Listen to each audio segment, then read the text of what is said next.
नमस्कार. व्यास पौर्णिमा अर्थात गुरुपौर्णिमा संघाच्या 6 उत्सवामधील एक उत्सव. गुरुचरणी स्वयंसेवक तन मन धन अगदी आपले सर्वस्व अर्पण करत असतात. यावर्षी कोरोनाच्या वाढत्या प्रभावामुळे या उत्सवाचे बौद्धिक आपण ऑनलाईन बघत आहोत. या उत्सवासाठी उपलब्ध असलेल्या वक्त्यांचा परिचय करून देतो. आदरणीय श्री अरुणजी जैन, मूळ मध्य प्रदेश येथील सागर जिल्ह्यातील आहेत. बाल स्वयंसेवक आहेत. 1981 मध्ये ग्वालियर येथे प्रचारक, तिथेच महानगर व विभाग प्रचारक होते. मध्य भारत प्रांत प्रचारक, मध्य क्षेत्र प्रचारक होते. 2018 पासून अखिल भारतीय सहप्रचारक प्रमुख आहेत. सध्या केंद्र रांची झारखंड येथे आहे. यानंतर वैयक्तिक गीत होईल व वक्त्यांचे मार्गदर्शन होईल. तन मन धन अर्पून दक्षिणा, तन मन धन अर्पून दक्षिणा, ध्वज राजा तव आज अर्चना, ध्वज राजा तव आज अर्चना, कोसळत्या आभाळाखाली परिस्थितीचे प्रहार झेली, धीट उभा संहत हिंदू भाग्य रवीच्या दिव्य दर्शना, तन मन धन अर्पून दक्षिणा, ध्वज राजा तव आज अर्चना, देहदंडका प्राणा बघतील, विपदा कधी ध्येयास धडपतील, झळनिंदांच्या झळा पचवुनी, ते जाळत ही तपसाधना, तन मन धन अर्पून दक्षिणा, ध्वज राजा तव आज अर्चना, या भूमीच्या रजकणातून वरती तेजोमय गगनातून, उठे भक्तीची रुचा सुमंगल, तशीच भयगती गर्जना, तन मन धन अर्पून दक्षिणा, ध्वज राजा तव आज अर्चना, वैभवशाली राष्ट्रोत्थापन, याच व्रताचे धरिले कंकण, अखंड राहो हीच साधना, एवढीच तव पदी प्रार्थना, तन मन धन अर्पून दक्षिणा, ध्वज राजा तव आज अर्चना, तन मन धन अर्पून दक्षिणा, ध्वज राजा तव आज अर्चना, ध्वज राजा तव आज अर्चना, ध्वज राजा तव आज अर्चना. प्रिय स्वयंसेवक बंधुओं, आज व्यास पूर्णिमा का दिन है. गुरु पूर्णिमा का उत्सव पूरे देश में आज के दिन मनाते हैं. अपने देश में भारतीय संस्कृति में गुरु का बहुत महत्व है, या यूं कह सकते हैं कि सर्वाधिक महत्व है। गुरु को ईश्वर के तुल्य माना है। हम सब लोगों ने बहुत सारे श्लोक सुने हैं, गुरु ब्रह्मा गुरु विष्णु गुरु देवो महेश्वरा गुरु साक्षात पर ब्रह्म तस्मै श्री गुरुवे नमः। हमको ध्यान में आया होगा कि गुरु का कितना बड़ा महत्व है। कबीरदास जी ने तो और भी बड़े सहज लहजे में बताया कि गुरु गोविंद दोनों खड़े काके लागम पाए, बलिहारी गुरु आपकी गोविंद दियो मिलाए।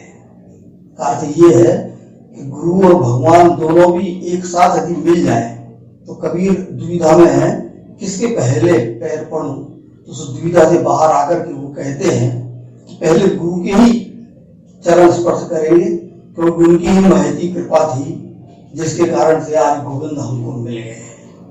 ऐसा महान स्थान अपने देश में गुरु के लिए प्राप्त है। आज हम गुरु पूर्णिमा क्यों मनाते हैं? वास्तव में उसको व्यास पूर्णिमा भी कहते हैं। महर्षि कृष्ण द्वैपायन, जिनको वेद व्यास के नाम से हम जानते हैं, वर्तमान काल में वेद जो ज्ञान की पूंजी माने जाते हैं, वो यदि हम सब लोगों के पास में है तो उनके कारण से है।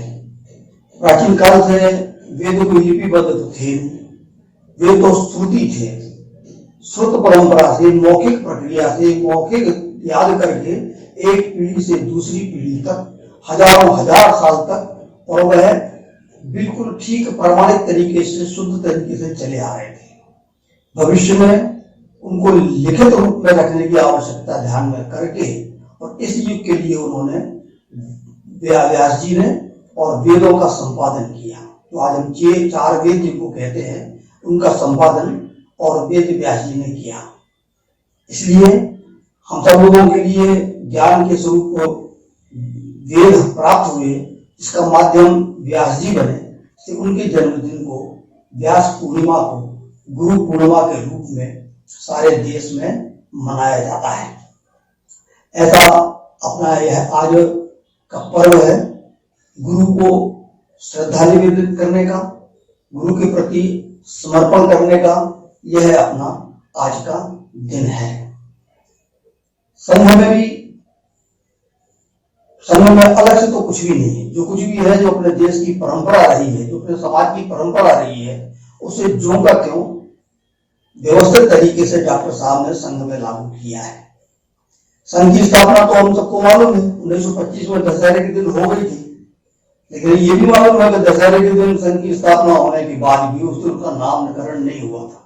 राष्ट्रीय स्वयंसेवक संघ, यह नाम संघ को 6 महीने बाद प्राप्त हुआ। धीरे धीरे प्रक्रिया चलती रही, संगठन बढ़ता रहा, और एक दिन सब लोगों को सूचना डॉक्टर साहब के द्वारा प्राप्त हुई कि अगली आने वाली जो व्यास पूर्णिमा है, उस दिन हम गुरु पूर्णिमा का पर्व मनाएंगे। सबको बड़ा आनंद का पर्व लगा कि हमारे संघ के संस्थापक परम पूज्य डॉक्टर साहब, और गुरु पूर्णिमा के दिन हम लोगों को गुरु की पूजा करने का अवसर मिलने वाला है, उनके प्रति दक्षिणा देने का, समर्पण करने का अवसर मिलने वाला है। हम सब डॉक्टर साहब को गुरु स्थान पर बिठा करके और गुरु पूर्णिमा का पर्व मनाएंगे, ऐसा मान करके सब लोगों ने तैयारी की। गुरु पूर्णिमा के पर्व में सारे संतों एकत्रित हुए। डॉक्टर साहब ने वहां खड़े होकर के और गुरु स्थान पर भगवा झंडा को स्थापित किया। भगवा झंडे को सामने रख करके उन्होंने कहा कि हमारा जो गुरु है यह भगवा झंडा है, कोई भी व्यक्ति गुरु स्थान पर विराजित नहीं हो सकता। उन्होंने पुराने संगठनों को देखा था, देश के इतिहास और परंपराओं को देखा था, पुराने काल से लेकर के इतिहास काल तक की घटनाएं उनको ध्यान में थी। उन्होंने कहा कि व्यक्ति कितना भी श्रेष्ठ क्यों ना हो, कितना भी तपस्वी क्यों ना हो, वह अपने जीवन काल में सर्वश्रेष्ठ स्थान को प्राप्त नहीं कर सकता। जीवन के किस क्षण में, किस समय उसके मन में कमी आ जाए, उसका स्खलन हो जाए, कह नहीं सकते। पुराने काल में विश्वामित्र उदाहरण के रूप में हम सब लोगों के सामने है। इसलिए गुरु स्थान पर सदा सर्वदा से जो हमारा प्रेरणा के स्थान पर रहा है, यह भगवा झंडा, यह हमारा गुरु स्थान पर विराजित होगा। आज गुरु पूर्णिमा के दिन हम भगवे झंडे को गुरु मान करके और उसकी पूजा करेंगे। भगवा झंडा कोई नया झंडा नहीं था। राष्ट्रीय स्वयंसेवक संघ ने या परम पूज्य डॉक्टर साहब ने इसकी खोज नहीं की। प्राचीन काल से भारत में यह और उपस्थित रहा है। हर किसी भी क्षण प्राचीन से प्राचीन काल की ओर जाते हैं, चाहे वो महाराजा दिलीप का काल हो, चाहे राजा रघु का काल हो, भगवान राम का काल हो या कृष्ण का काल हो, सबके समय में ये भगवा केतु उनके रथों के ऊपर, उनके महलों के ऊपर एक श्रेष्ठ स्थान पर, श्रद्धा स्थान पर लगाई जाती रही है। तो प्राचीन काल से लेकर के, रामायण काल से लेकर के, महाभारत काल से लेकर के वर्तमान में, चाहे वो चंद्रगुप्त का काल रहा हो, चाहे हर्षवर्धन का काल रहा हो, चाहे राणा प्रताप का काल आया हो या छत्रपति महाराज शिवाजी का समय आया हो, यह भगवा झंडा सदैव हमको प्रेरणा देता रहा है। 1857 की क्रांति हम सब लोगों को मालूम है, जो अपना प्रथम युद्ध हुआ स्वतंत्रता संग्राम, जिसको प्रथम स्वतंत्रता संग्राम यह नाम सावरकर जी ने दिया। उस जंग भी हम देखते हैं सब लोग मिलकर के लड़े। उसका नेतृत्व बहादुर साहब जफर कर रहे थे, अंतिम मोहन सम्राट थे, लेकिन उनके हाथ में भी जो झंडा था वह भगवा झंडा था। 1857 की प्रथम स्वतंत्रता संग्राम भी देश के लोगों ने भगवे झंडे के नेतृत्व में ही लड़ा, उसको सामने रख करके ही लड़ा। ऐसी अपने भगवे झंडे की महिमा रही है। प्राचीन काल से लेकर के आज तक यह भगवा झंडा हमारे प्रेरणा स्थान पर रहा है। भारत में भी और प्राचीन काल से जैसा हमने देखा है कि भगवा का महात्मा रहा ही है। भारत जब आजादी की ओर बढ़ रहा था, आजादी के ठीक पहले भारत का झंडा कौन सा होना चाहिए, राष्ट्रीय ध्वज कौन सा होना चाहिए, इस पर विचार विमर्श चल रहा था। एक झंडा कमेटी बनी हुई थी, 7 लोगों की झंडा कमेटी में मौलाना अब्दुल कलाम आजाद भी थे, मास्टर तारा सिंह जी थे, उसके अंदर सरदार वल्लभ भाई पटेल थे, काका कालेलकर थे। ऐसे 7 लोगों ने मिलकर के बहुत विचार विमर्श करने के बाद में उन्होंने कहा कि भारत यह राष्ट्र जो है प्राचीन राष्ट्र है और इसका प्रतीक कोई हो सकता है, प्रेरणा स्थान पर राष्ट्रीय ध्वज के रूप में भी कोई हो सकता है, कुछ हो सकता है, तो भगवा झंडा ही भारत का और राष्ट्रीय ध्वज होना चाहिए। झंडा कमेटी ने 7 लोगों ने एक मत से मिलकर के यह रिपोर्ट कांग्रेस कमेटी के पास में भेजी। लेकिन हम सब जानते हैं उस समय का जैसा माहौल था, कांग्रेस कमेटी के पास में वह जो सिफारिश आई उस पर नाम कर करके और पता नहीं बाकी सब लोगों का क्या होगा, जो एक तुष्टीकरण की नीति उन दोनों में चल रही थी और एक भय जैसा लग रहा था कि बाकी सब लोगों का क्या होगा। एक भ्रम फैला हुआ था, देश है किसका, इस देश के मालिक कौन है, इसके बारे में जो अंग्रेजों ने भ्रम फैलाया था, जिसके शिकार उस समय के हमारे राजनीतिक दलों के प्रमुख भी हो गए थे। उन्होंने उसमें और 2 रंग जोड़ करके, कोई हरा और सफेद जोड़ करके तिरंगा झंडा राष्ट्रीय झंडा बनाया। तो आज हमारा जो राष्ट्रीय ध्वज है, संवैधानिक ध्वज है, वह तिरंगा झंडा है। लेकिन हम सब जानते हैं कि भारत का निर्माण कोई 15 अगस्त 1947 को तो हुआ नहीं। भारत तो सदा सर्वदा से रहा है। चाहे यहाँ पर जब मुगल यहाँ आ गए हो तो भी भारतीय राष्ट्रीय झंडा था, उसके बाद में जो भी आया, अंग्रेजों का काल आया, उस समय भी भारतीय राष्ट्रीय झंडा था। तो जो राष्ट्र है, जो चिर पुरातन है, अनादिकाल से चला आ रहा है, उसका प्रतीक राष्ट्रीय ध्वज अपना ही है, भगवा झंडा है। और हमारा ये जो राष्ट्र है, राज्य है, जो आते रहे हैं, जाते रहे हैं, बदलते रहे हैं, वर्तमान में अपना जो राज्य है उसका संवैधानिक ध्वज, राजकीय ध्वज हमारा तिरंगा झंडा है। तिरंगा झंडे के प्रति भी हमारा वही सम्मान है। उसके पीछे उसकी आन बान शान के लिए मरना मिटना हम सब लोगों का कर्तव्य है। स्वयंसेवक भी, संघ भी किसी भी चीज में इसमें पीछे नहीं है। लेकिन राष्ट्र और राज्य में अंतर होता है। राष्ट्र प्राचीन काल से चला आ रहा है और प्राचीन राष्ट्र का जो प्रतीक हो सकता है राष्ट्रीय ध्वज, वह भगवा झंडा हमारा राष्ट्रीय ध्वज है। जो भगवा झंडा है उसको भगवान का झंडा भी कहते हैं। आसमान के ऊपर हम देखते हैं सूर्योदय होता है। सूर्योदय होने के पहले सूर्य रथ पर सवार होकर के चलते हैं तो सबसे पहले पूर्व क्षेत्र में लालिमा फैल जाती है। रथ जब आता तो सबसे पहले उनका पताका ही दिखती है। वह जो रंग दिखता है सूर्योदय के समय, उस रंग का प्रतीक अपना ये भगवा झंडा है। त्याग और तपस्या का प्रतीक अपना ये भगवा झंडा है। अपने यहाँ त्याग और तपस्या का प्रतीक यज्ञ को माना जाता है। और यज्ञ में जब हवन हम करते हैं बैठ कर और जब आहुतियां देते हैं और जिस प्रकार की ज्वालाएं उसमें प्रकट होती हैं, वह ठीक हमारे राष्ट्रीय ध्वज भगवा झंडे के जैसी ही होती है। हमारा भगवा झंडा उस यज्ञ अग्नि, उस त्याग, उस तपस्या का प्रतीक है। सूर्य जब उदय होता है, सूर्य जब अस्त होता है, दोनों समय हम देखते हैं रंग उसका एक ही रहता है। यह भी इस प्रकार की हमारे लिए प्रेरणा देता है, चाहे अच्छे समय हो चाहे बुरा समय हो, चाहे विपरीत समय हो चाहे अनुकूल समय हो। अनुकूलता में हम बहुत प्रफुल्लित नहीं होते और प्रतिकूलता में हम घबराते नहीं। दोनों समय हम एक मन से निश्चित तरीके से उस साधना को हम अपनी अखंड रूप से चलाया करते हैं, सदैव एक मत होकर के, एक मन होकर के, और विपरीत परिस्थिति में भी और अनुकूल परिस्थिति में सम होकर के काम करने की प्रेरणा हमारा यह भगवा झंडा देता है। परम पूज्य डॉक्टर साहब ने जब भगवा ध्वज को गुरु स्थान पर स्थापित किया तब उन्होंने कहा कि हम सब जो लोग हैं वह व्यक्ति निष्ठ नहीं है, कोई व्यक्ति हमारा गुरु स्थान पर नहीं है। यह प्रतीक जो सनातन प्रतीक है यह हमारा गुरु है। हम तत्व से बंधे हुए हैं, व्यक्ति निष्ठ नहीं है, तत्वनिष्ठ है। अपना यह भगवा झंडा तत्व का भी प्रतीक है। भारतीय संस्कृति में जो चीजें हमको करनी बताई गई हैं, जो चीजें ना करनी बताई गई हैं, वह ख्याति हमारी है, वह हमारी मूल प्रेरणा है। और हम व्यक्तियों से बाहर इतर होकर के और तत्व के साथ में जुड़े हुए व्यक्ति हैं। व्यक्ति आते हैं जाते हैं, आज वो हमारे साथ में कल हमारे साथ ना हो, आज हमारे मार्गदर्शक हैं, हो सकता है कि कल ना भी रहें, लेकिन उसके आने जाने से हम पर कोई प्रभाव नहीं पड़ता। हम जिन तत्वों को लेकर के, जिन सिद्धांतों को लेकर के संघ से जुड़े हुए हैं, जीवन की साधना कर रहे हैं, वह अखंड अपनी साधना चलती रहे। इस प्रकार की प्रेरणा देने वाला अपना यह भगवा झंडा है।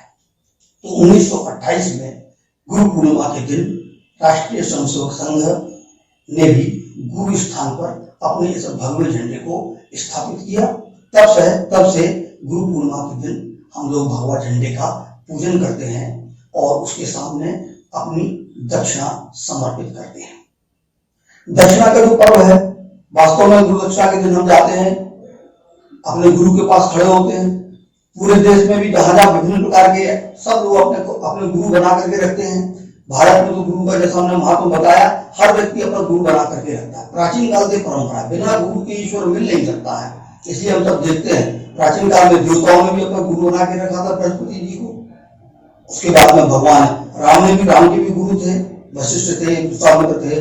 भगवान कृष्ण भी गुरुकुल में जाकर के सांदीपनी आश्रम में सांदीपनी जी से दीक्षा लिए हुए थे। उनके पास में उन्होंने गुरु के साथ में रह करके और शिक्षा ग्रहण की हुई थी।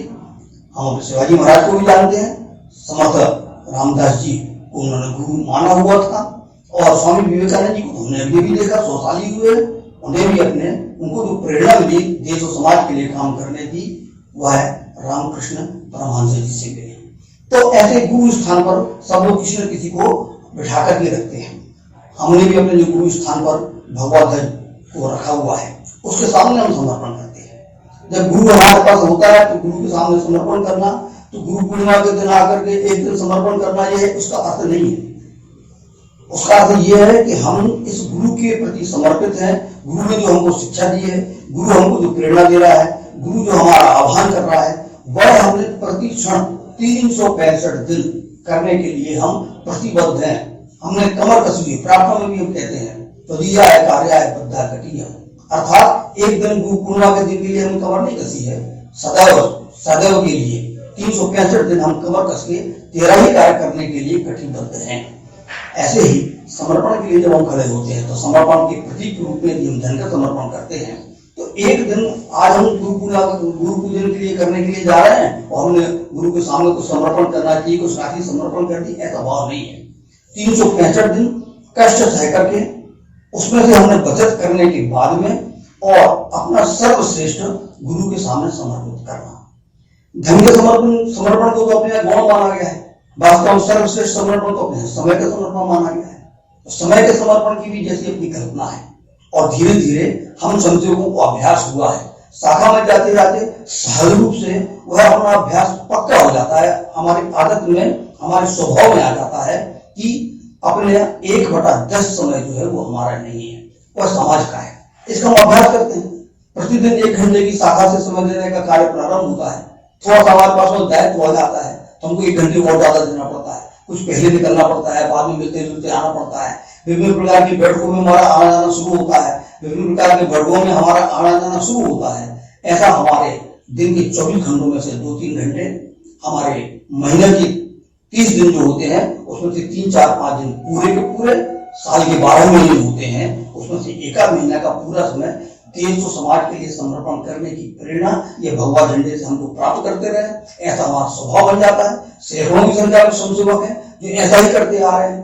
आज देश भर में शून्य से शुरू होकर के आज संघ सर्वव्यापी हुआ है, देशव्यापी हुआ है, देश में एक महत्वपूर्ण स्थान पर पहुंचा है। तो हमारे सामान्य से स्वयंसेवकों के इस छोटे छोटे से समय समर्पण के कारण से ही आज संघ को यह विराट रूप प्राप्त हुआ है। हम समय का समर्पण करते हैं, धन का समर्पण करते हैं। समर्पण के बारे में अपनी कल्पना स्पष्ट है। दान और दक्षिणा में अंतर होता है। हम गुरु के सामने दक्षिणा देते हैं, दान नहीं देते हैं। दान जो है हमारी बचत में से दिया जाता है। हमने जो कुछ भी कमाया हुआ है उसमें से जो भाई बचत हुई है हम उसमें से कुछ दीन को, दुखियों को, समाज के लिए, सेवा के लिए देना चाहिए, वह दान है। दक्षिणा बचत में से नहीं दी जाती है। हमारे कुछ आमदनी में से सबसे पहले जैसे कि घर में भोजन बनता है तो भोजन बनने के बाद में भगवान के सामने एक थाली रखते हैं, भोग लगाते हैं। तो भोग लगाने में थाली में थोड़ा सा भोजन रखते हैं, थोड़ा सा रुपये रहती है। जो कोई घर में बना हुआ है थोड़ा थोड़ा सा सामान थाली में रखते हैं, भगवान के सामने रखते हैं, उसको हम भोग कहते हैं। पवित्र भाव से सबसे पहले भोग की जो थाली है वह बाहर निकाली जाती है। उतना ही सामान देना है, थोड़ा सा सामान है, हम सब भोजन कर लेते, इतना सामान तो बचता ही है, बाद में थाली में रखकर वहां पर रख देंगे, उससे ज्यादा रख देंगे, लेकिन वह जूठन होती है, वह भोग नहीं होता। वो सबसे पहले निकाल करके दिया जाता है। इसी भाव से हमारे जीवन में हमने समय सबसे पहले समाज के लिए समय निकाला। बचे हुए समय में से हम अपनी घर गृहस्थी, दुकान, व्यवसाय का काम करते हैं। हमने जो कुछ भी आर्थिक रूप से प्राप्त किया है सबसे पहले देश और समाज के लिए जो एक बड़ा दशाओं समय समर्पण करना चाहिए, उस दिशा में आगे बढ़ते हुए हम समर्पण करते हैं। शेष में से हम घर गृहस्थी, परिवार को चलाने का प्रयास करते हैं। इस पवित्र भाव से समर्पण जो किया जाता है उसको दक्षिणा कहते हैं। हम सब लोगों ने परंपरा के द्वारा गुरु स्थान पर भगवा झंडे को बैठाया। गुरु स्थान के ऊपर भगवा झंडे का महत्व हम सबको ध्यान में आया और समर्पण की एक श्रेष्ठ परंपरा को परम पूज्य डॉक्टर साहब ने जो संघ में प्रारंभ किया, संघ उसके कारण से स्वावलंबी भी है और प्रत्येक व्यक्ति अपने जीवन में तन, मन, धन समर्पण करने का प्रयत्न करता रहता है। प्रतिवर्ष गुरु पूर्णिमा के दिन भगवा झंडे के सामने खड़े होकर के हृदय पर हाथ रख करके अपने तन, मन, धन समर्पण की समीक्षा करता है, आगामी वर्ष का संकल्प लेता है। आगामी कुछ समय बाद हम सब लोगों को सूचना मिलेगी, तब हम प्रत्यक्ष रूप से और भगवा झंडे का पूजन करने के लिए गुरु पूजन का पर्व मनाएंगे। गुरु पूजन का पर्व मनाते समय इसी भाव के साथ में 365 दिन में हमने क्या क्या देश और समाज के लिए समय के रूप में क्या समर्पण कर सके हैं, अर्थ के रूप में क्या समर्पण कर सके हैं, मन के रूप में कितना हमने समर्पण किया है, आगामी वर्ष का हमारा क्या संकल्प है। इस संकल्प का दिवस हुआ करता है गुरु के सामने आत्म निवेदन का, आत्म समीक्षा का। गुरु दक्षिणा सिर्फ दी नहीं जाती है, गुरु देश और समाज की आवश्यकता के आधार पर और वह दक्षिणा मांगा भी करता है। हमारा ये भगवा झंडा तो कोई बोलने वाला है नहीं, वो आकर के हमारे सामने निवेदन करता नहीं है आज क्या आवश्यकता है, लेकिन देश और समाज के प्रति कार्य करने के लिए प्रतिबद्ध हम सब लोग। देश और समाज की वर्तमान स्थिति क्या है, उसमें हमने क्या करना चाहिए, यह श्रेष्ठ प्रेरणा तो हमें अपने गुरु स्थान पर बैठे भगवा झंडे से ही मिलती है। थोड़ा सा निगाह है यदि हम वर्तमान परिस्थिति की तरफ डालें तो उनको ध्यान में आएगा आज वर्तमान की चुनौतीपूर्ण स्थितियां कितनी खराब चली हुई है। अपना देश चौतरफा संकटों से घिरा हुआ है। इतनी विकट स्थिति तो कभी भी नहीं थी। एक तो बीमारी नहीं आई हुई है कोरोना नाम की, ऐसी तो किसी ने कल्पना नहीं की थी। तीन महीने हो गए हैं, लोगों ने स्वतः की इच्छा से कर्फ्यू को स्वीकार कर दिया, अपने घरों के अंदर कैद हैं, दुकानें बंद हैं, बाजार बंद हैं, ट्रेनें चल नहीं रही है, बसें बंद हैं। ऐसा अकेले हिंदुस्तान में नहीं है, सारी दुनिया में ऐसा हो रहा है। ऐसी विकट स्थिति की किसी ने कल्पना की नहीं थी। वैसी स्थिति में से हम गुजर रहे हैं, उसमें से निकलने का प्रयास भी हो रहा है। जो जिस स्तर पर प्रयास कर सकता है वो कर रहा है, सरकार अपने स्तर पर कर रही है, लेकिन हम हिंदुस्तानी सिर्फ सरकार के भरोसे नहीं रह सकते। हम सब के अंदर समाज के प्रति पीड़ा, गरीबों के प्रति, दीन दुखियों के प्रति पीड़ा का भाव रहता है। उसके कारण से हम आराम से बैठ नहीं सकते, निश्चिंत बैठ नहीं सकते, घर से बाहर निकलते हैं। हजारों की संख्या में समझो बाहर निकले, अपने अड़ोस पड़ोस में जिसकी जैसी आवश्यकता थी किसको हम किस प्रकार से सेवा कर सकते हैं। कोई दुखी तो नहीं है, कोई बीमार तो नहीं है, कोई भूखा तो नहीं है, कोई किसी परेशानी में तो व्यक्त नहीं है, उसकी परेशानी दूर करने में किस प्रकार का सहयोग कर सकते हैं। हजार स्वयंसेवक पिछले 3 महीनों से कार्य क्षेत्र में लगे हुए हैं। क्योंकि हमारे स्थान हमने अपने पूर्व स्थान पर भगवा झंडे को बैठाया हुआ है। भगवा झंडा देश और समाज के प्रति इसी प्रकार के समर्पित भाव करने की प्रेरणा देता है। इसलिए सही रूप से बिना किसी प्रेरणा के, बिना किसी आह्वान के सही रूप से संसद घर के बाहर निकल के इस सब चुनौती का सामना किया हुआ है। इस वैश्विक चुनौती के साथ साथ अपने देश के सामने और भी चुनौतियां आगे खड़ी हो गई हैं। हमारे पड़ोसी देश पाकिस्तान तो बरसों से हमारे सिर दर्द बना हुआ है, लेकिन इसमें तो चीन ने भी और अपना एक प्रकार से युद्ध का वातावरण बना कर रखा है। सीमा पर उसने मोर्चे खोल दिए हैं। सीमा के ऊपर उस चीन के साथ में क्या करना है ये सेना करेगी। आज सेना हमारी कमजोर नहीं है, सेना के पास में हथियार भी किसी से कमजोर नहीं है। आसपास के जो भी लोग खड़े हैं एक साथ भी खड़े हो जाएंगे, उससे निपटने में अपना देश का शासन भी और अपना देश की सेना भी पूरी तरीके से सक्षम है। लेकिन जब युद्ध होते हैं दो देशों के बीच में तो सिर्फ सेनाएं और सरकार नहीं लड़ती है, देश का प्रत्येक व्यक्ति लड़ता है। पुराने युद्धों का हमको ध्यान में है। 1962 में भी इसी चीन ने हमारे ऊपर हमला किया था, धोखा किया था। हिंदी चीनी भाई भाई का नारा लगाते लगाते पीठ में छोड़ा मौका था, लेकिन उस समय भी हमारे पास में कुछ नहीं था। हमारे पास में तो सेनाएं नहीं थी। हमारे पास में जो सेना बनाने वाले, सेना के साधन बनाने वाले, शस्त्र बनाने वाले जो कारखाने थे वो बंद करा दिए गए थे। पंचशील के कारण हम किसी से लड़ेंगे नहीं, हम किसी पर हमला नहीं करेंगे, कोई हम पर क्यों हमला करेगा। हम धोखा खा गए। हजारों वर्ग की जमीन उस समय चीन ने हड़प ली, उसे सीख के कारण से। और आज हम ऐसे मुगालते में नहीं है। 1965 में और 1971 में पाकिस्तान के सामने हमारी सेना ने खड़े होकर के अपना जौहर दिखा दिया है। चीन को भी बीच बीच में जब उसने कुछ इस प्रकार की कोशिश करने की कोशिश की सीमा के ऊपर, उसको ध्यान में आ गया अब भारत पुराना वाला भारत नहीं है, ये सीमा पर लड़ने में सक्षम है। लेकिन ये चीन जिसके आधार पर लड़ता है उनके पास में सामर्थ्य कहां से आता है, क्षमताएं कहां से आती है। इतनी सारी पैसा वो खर्च करते हैं, इतने अस्त्र शस्त्र बनाते हैं और वो खरबों रुपए खर्च करते हैं। ये दुनिया वो लाता कहां से? हम सबको मालूम है, हम सब उसके प्रति सचेत हो गए हैं। सबसे अधिक पैसा लूट करके वो ले जाता है तो भारत से ले जाता है। भारत में क्या क्या सामान बेचता है, ऐसी बहुत सारी चीजें हो सकती हैं जो भारत में भी नहीं बन रही हैं, विदेश से आयात करना जरूरी है। ऐसी सब चीजें यदि हमने आयात की भी है तो ठीक है, लेकिन वो हमारे क्या बेचता है? वो महिलाओं की चूड़ियां, वो महिलाओं के माथे की बिंदी, वह गणेश जी की मूर्तियां, वो बच्चों के खिलौने, ये छोटी छोटी बातें क्या हिंदुस्तान में बन नहीं सकती?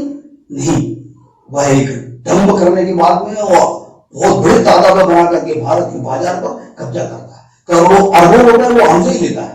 हम चीनी सामान खरीदते हैं, हम चीनी पटाखे खरीदते हैं, हम चीनी रोशनी करने वाली उनकी जो बत्तियां हुआ करती हैं, झालरें हुआ करती है, वही लेते हैं। होली की पिचकारियां उनसे लेते हैं और हमारे जेब से लिए हुए पैसे से जो बचा हुआ पैसा है उसे वो सेना खड़े करते हैं। हमारे सैनिकों को मारते हैं, हमारी सीमा पर गोलीबारी करते हैं। परोक्ष रूप से हम चीन के सहयोगी बने हुए। अपने देश के नेतृत्व ने कहा है हम स्वावलंबी बने, उसका अर्थ है कि हम स्वदेशी बने। जो चीज हमारे देश में बनती है, जो सहज रूप से उपलब्ध है, हम विदेशी चीज का उपयोग नहीं करेंगे, चीनी चीज का बाइकाट करेंगे। इस प्रकार का सहज आह्वान आज देश की समाज की परिस्थिति कर रही है। कोरोना के इस काल में जिस प्रकार की विषम परिस्थितियां उत्पन्न हुई है उससे अपना हम सब मिलकर के निपट रहे हैं, लेकिन इसका एक व्यापक असर आगामी साल भर तक रह सकता है। सैकड़ों लोग बेरोजगार होने की स्थिति में है। सभी भाग करके अपने अपने बड़े बड़े शहरों से निकल के अपने गांव की ओर चल दिए हैं। जैसे तैसे वो अपने घरों पर पहुंच गए हैं। करोड़ों लोगों को सरकार ने पहुंचाया है, लेकिन लाखों लोगों को तब भी पैदल चल करके अपने घरों को जाना पड़ा है। हम सब लोगों ने उनकी जो कर सकते थे उतनी सेवा करने का, सहयोग करने का प्रयास किया हुआ है, लेकिन इतने से काम नहीं चलेगा। और उनके रोजगार का क्या होगा? बहुत सारे मजदूरों के अभाव में रोजगार उद्योग बंद होने वाले हैं। बहुत सारे मजदूर उद्योग के अभाव में अपने रोजगार के कारण से बेरोजगार होने वाले हैं। उनके घर परिवार में परिस्थितियां कैसी बनने वाली है, उनके रोजमर्रा का जीवन कैसे चलने वाला है। हम सब लोगों की जिम्मेवारी बनती है हमारे क्षेत्र में, हमारे मोहल्ले में, हमारे गांव के अंदर, हमारे आसपास के क्षेत्र में कोई व्यक्ति भूखा न रहे, कोई व्यक्ति बेरोजगार न रहे। जिसको रोजगार की आवश्यकता हो कौन सा रोजगार हो सकता है, हम कैसे रोजगार क्रिएट कर सकते हैं। उनको छोटा मोटा कौशल का काम सिखा करके जो वो जानते हैं वह उद्योग, जो नहीं जानते हैं उसका प्रशिक्षण देकर उनको काम में लगाएंगे। क्योंकि हम सब जानते हैं कि आज की परिस्थिति 62 और 71 की लड़ाई के समय और 65 की लड़ाई के समय पूरा देश एकजुट था, पूरे राजनीतिक दल एकजुट थे। आज इस चीन के कारण से चीन ने भारत के अंदर, पाकिस्तान ने भारत के अंदर सेना लगा कर रखी है। पाकिस्तान समर्थक लोग, चीन समर्थक लोग आज देश के अंदर भी है। सीमा के ऊपर खड़े होकर के सेना उनसे लड़ लेगी। लेकिन जो बैठे हुए लोग बाग हैं, जो शहर के अंदर छिपे हुए लोग बाग हैं, जिनको हम अर्बन नक्सलवादी कहते हैं, जो गांव के अंदर छिपे हुए लोग बाग हैं, ये जो छिपे हुए गद्दार हैं, इनसे कोई नहीं लड़ सकता। इनसे जो जहां छिपे हुए हैं, चाहे वो किसी विद्यालय में छुपे हो, चाहे महाविद्यालय में छुपे हो, यूनिवर्सिटी में हो, मीडिया के अंदर बैठे हो, वकीलों के अंदर बैठे हो, जुडिशरी में बैठे हो, जहां भी बैठे हो, वहां बैठा हुआ जो प्रत्येक व्यक्ति है वो जागरूक होकर के खुली आंखों से देखे कि हमारे आसपास कोई देशद्रोही व्यक्ति तो नहीं है, समाज को तोड़ने वाला, समाज में भेद डालने वाला, समाज में विभिन्न प्रकार के भ्रम पैदा करने वाला कोई हमारे आजू बाजू में तो नहीं है। इसके प्रति सावधान और चौकस रहना ये आम जनता ही कर सकती है। आज की इस चुनौती के समय में भगवा झंडा ये आह्वान करता है, आज का आह्वान ये है कि हम सब प्रत्येक स्वयंसेवक, प्रत्येक नागरिक को साथ में लेकर के और एक सैनिक की भूमिका में आ जाए, चौकन्ने रहें। हमारे समाज के अंदर कोई भेद नहीं डाल सकता। श्रमिक लोग आए हुए हैं, श्रमिकों को कैसे लड़ाया जा सकता है, उनके अंदर अव्यवस्था कैसे खड़ी की जा सकती है, उनको कैसे भड़काया जा सकता है, जाति के आधार पर समाज को, देश को कैसे तोड़ा जा सकता है, वर्गों के आधार पर कैसे लड़ाया जा सकता है, हम पिछले 5 सालों से प्रश्न देख रहे हैं। छोटी छोटी जातियों के आधार पर लड़ाया जा रहा है, एक जाति को दूसरी जाति के विरोध में खड़ा किया जा रहा है।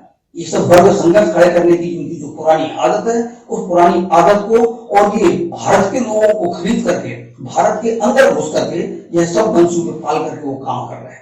युद्ध सिर्फ सीमा पर नहीं लड़ा जाने वाला है, युद्ध पूरा भारत उसका कार्यक्षेत्र है।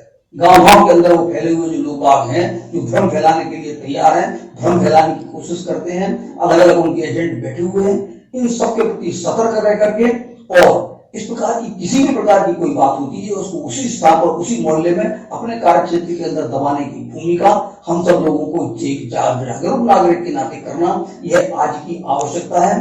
भगवा झंडा, राष्ट्रीय ध्वज, राष्ट्रीय परिस्थितियां आज इस बात का आह्वान कर रही हैं। हम जो भूमिका निभा सकते हैं, मजदूरों के हित में हम क्या कर सकते हैं, बेरोजगार लोगों के हित में हम क्या कर सकते हैं, कोई व्यक्ति को हम अपने मोहल्ले में, गांव में भूखे न रहने देंगे। हम वसुधैव कुटुंबकम की बात करते हैं, पूरे विश्व के अंदर तो हमको जाने आने वाले व्यक्ति नहीं है। हमारा तो जो मोहल्ला है, हमारा जो कार्यक्षेत्र है, हमारा जो गाँव है, यह हमारे लिए वसुधा है। इसके अंदर कोई दुखी न रहे, कोई भ्रम में न फैले, किसी प्रकार से कोई बीमार न रह जाए, किसी प्रकार से कोई परेशान न रहे। इसको यदि हमने ठीक कर लिया तो हिंदुस्तान के अंदर जो इस प्रकार की स्थिति उत्पन्न हुई है उसका लाभ उठा करके, जो भ्रम फैला करके अराजकता निर्माण करने के मंसूबे पाले हुए चीन और पाकिस्तान के एजेंट हैं, उनको हम सामान्य नागरिक लोग मिल करके उन मंसूबों को ध्वस्त कर सकते हैं। बंधुओं, भगवे झंडे के सामने खड़े होकर के अगले सूचना मिलने पर कुछ दिनों बाद हम गुरु पूजन करने के लिए एकत्रित होंगे। 2-2, 5-5 की संख्या में जो सूचना मिलेगी उस सूचना में खड़े होकर के और अपने को दक्षिणा निवेदित करेंगे।